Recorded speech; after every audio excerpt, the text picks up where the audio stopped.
তোমাদের সামনে সিম্পলিফিকেশনের একটা বেশ সুন্দর কোয়েশ্চেন এবং এই কোয়েশ্চেনটা এতটাই সুন্দর যে বিভিন্ন পরীক্ষায় কিন্তু বারবার রিপিটেড আসে। নেমন্তন্ন এই কোয়েশ্চেনে কিন্তু থাকে সে পুলিশ হোক, পিএসসি, এসএসসি বা রেল, যে কোনো পরীক্ষাতে কিন্তু এই কোয়েশ্চেনটা বারবার রিপিট হয়।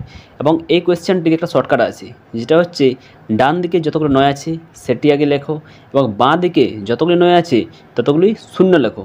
তো আমি লিখে দিলাম 99, তিনটে শূন্য লিখে দিলাম। এরপরে কাজ হচ্ছে কি না -1 করে দাও, অ্যান্সার চলে এলো। দেখো এখানে অ্যান্সারটা হয়ে যাবে 98,999। এটা হচ্ছে কিন্তু এর শর্টকাট। এবং এরপর তোমাদেরকে নেক্সট একটা অঙ্ক দেখাচ্ছি, জাস্ট সেম টু সেম অঙ্ক, একটু জাস্ট আলাদা।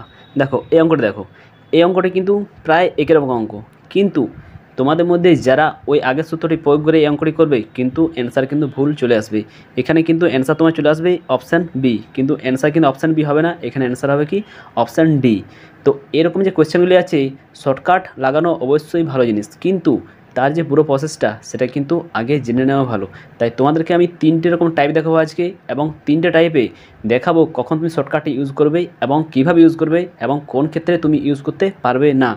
এবং এই যে তিনটে টাইপ তোমাদেরকে দেখাবো, কোয়েশ্চেন কিন্তু এলে এই তিনটের মধ্যে আসবে, এর বাইরে কিন্তু এরকম কোয়েশ্চেন কোনো আসবে না। তাই তিনটি কোয়েশ্চেন খুব মন দিয়ে দেখবে। ভিডিওটা খুব একটা বড় হবে না, জাস্ট 5 মিনিট একটা ভিডিও হবে। তো চলো ভিডিওটি শুরু করা যাক। তোমাদের সামনে টাইপ নাম্বার 1 এখানে আছে এবং অঙ্কটি তোমাদের সুবিধার্থে আমি এখানে লিখে নিয়েছি। তো আমি জানি যে তোমরা জানো যে 1.1/2 এটাকে এভাবে লেখা যায় 1 + 1/2। এভাবে কিন্তু একটা যে সিম্পলিফিকেশন সেটা কিন্তু এভাবে করা যায় যে 1.1/2 মানে 1 + 1/2।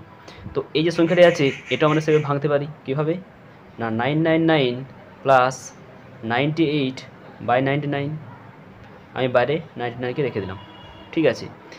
এরপর দেখো আমি এটাকে লিখতে পারি যে 999 × 99 প্লাস এখানে কি আছে 98 × 99। তাহলে এটা যখন কেটে যাবে তখন কী হবে 98 পড়ে থাকবে। ওকে, নেক্সট দেখো আমি এখানে 1 যোগ করতে পারি, 1 বিয়োগ করতে পারি। কীরকম? তো আমি কি করলাম এখানে 999 × 99 প্লাস 98 + 1 - 1, ঠিক আছে। এরপর দেখো এই সংখ্যাটা আমি কী লিখতে পারি 99।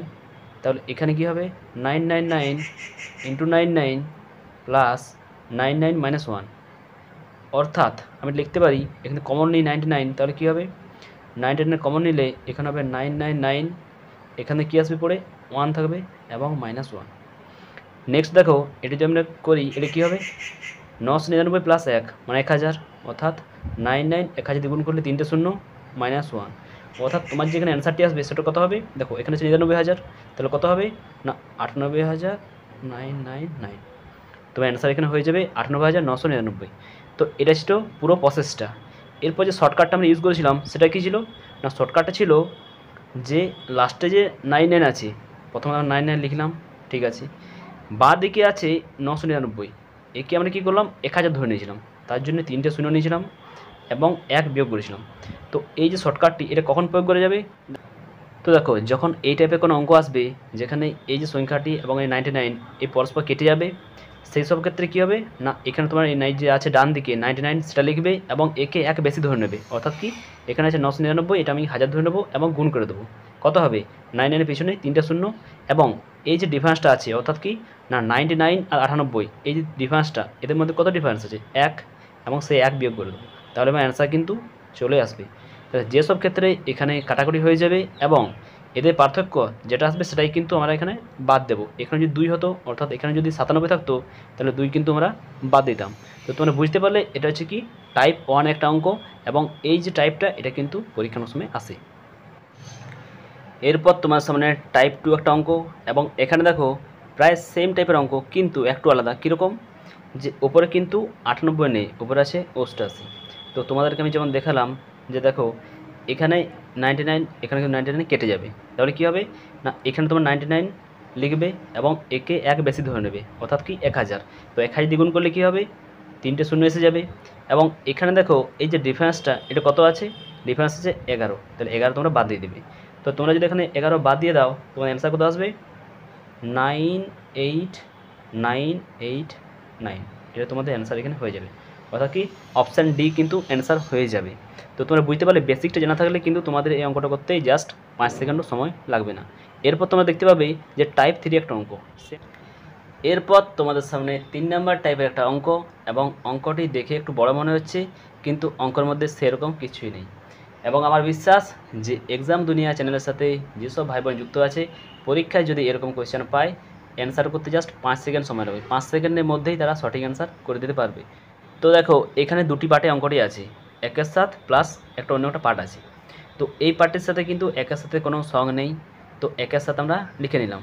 এরপর দেখো আগে যে অঙ্কগুলি করছিলাম সেখানে কিন্তু এখানে ভ্যানিশ হয়ে যাচ্ছিলো, 99-এর সাথে এই যে নিচের পার্টটি ভ্যানিশ হয়ে যাচ্ছিলো। এখানে কিন্তু দেখো এর সাথে যে কাটাকাটি করি 7 9 63, অর্থাৎ কি 7 দিয়ে যাচ্ছে। তো আমরা কি করব, 99 এখানে লিখে নিলাম। এরপর একে এক বেশি ধরবো, অর্থাৎ 1000 দিয়ে গুণ করলে এটা কত হবে, 99,000।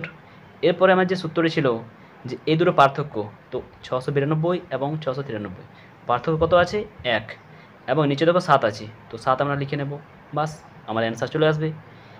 প্রথমে আছে প্লাস 1 এর 7 এবং লাস্টে মাইনাস 1 এর 7, কেটে দিলাম, তো অ্যান্সার হয়ে গেল 99,000। তো দেখো অঙ্কর মধ্যে জাস্ট সেরকম কিছু ছিল না, জাস্ট একটু ভাবনা ছিল। তো আশা করি এই ভিডিওর মাধ্যমে তোমরা নতুন কিছু শিখতে পেরেছো, এবং তোমাদের ভিডিওটি কেমন লাগলো অবশ্যই কমেন্ট সেকশনে তোমরা জানাবে। তো দেখা হবে পরে কোনো এরকম ইনফরমেটিভ ভিডিওতে, ততক্ষণ জন্য বাই বাই।